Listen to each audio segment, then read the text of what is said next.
Embun turun, bunga menguntung. Kulo aturaken assalamualaikum. Perkenalkan nama saya Donakur Novianto, absen 10 dari 12 IPA 8. Di sini saya akan mempresentasikan materi tentang hakikat perlindungan hukum dan juga penegakan hukum. Di sini ada 3 subbab, yaitu pengertian, pentingnya, dan juga dampak. Ini adalah contoh dokumentasi dari penegakan hukum dan juga sosialisasinya pada perlindungan dan penegakan hukum. Untuk yang pertama, pengertian. Perlindungan hukum ialah perlindungan akan harkat dan martabat serta pengakuan terhadap HAM yang dimiliki oleh subjek hukum berdasarkan ketentuan hukum.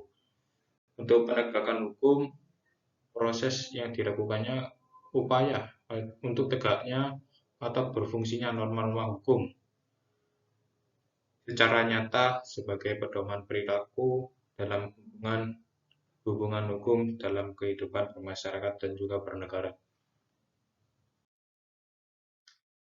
Untuk selanjutnya, pentingnya perlindungan dan penegakan hukum. Indonesia ialah negara hukum. Jadi agar konsep negara hukum benar-benar terlaksana, maka 2 hal yang harus diupayakan, yaitu perlindungan dan juga penegakan hukum.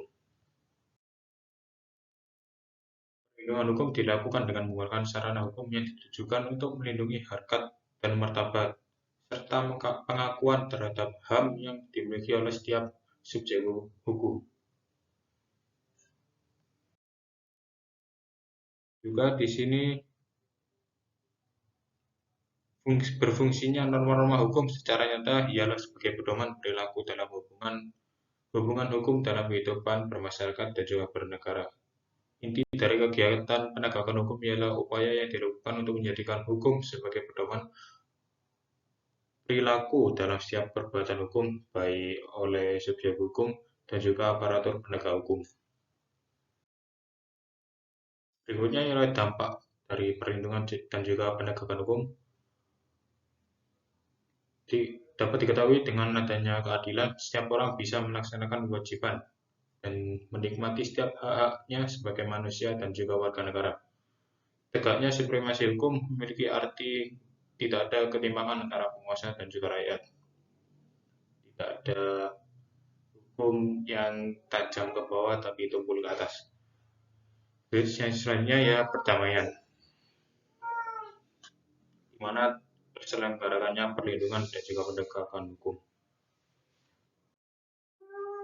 Ini adalah contoh soal yang dapat dikerjakan.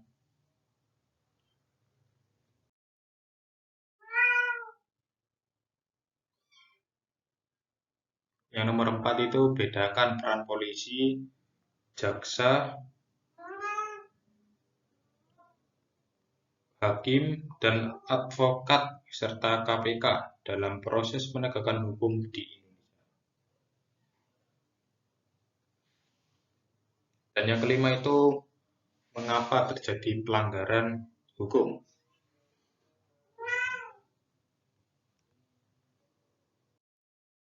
Dan untuk kesimpulan dari materi ini ialah perlindungan dan juga penegakan hukum mutlak harus dilakukan dalam suatu negara, sebuah negara demokrasi. Karena sebagai negara hukum, Indonesia wajib melaksanakan proses perlindungan dan juga penegakan hukum. Negara wajib melindungi warga negaranya dari berbagai macam ketidakadilan, ketidaknyamanan, dan penyimpangan hukum lainnya. Selain itu, negara mempunyai kekuasaan untuk memaksa seluruh warga negaranya melaksanakan semua ketentuan yang berlaku. Baik, sekian dari saya. Itu adalah paparan materi dari saya tentang hakikat penegakan dan juga perlindungan hukum. Terima kasih. Hidup kesepian tanpa kekasih. Cukup sekian dan terima kasih. Assalamualaikum warahmatullahi wabarakatuh.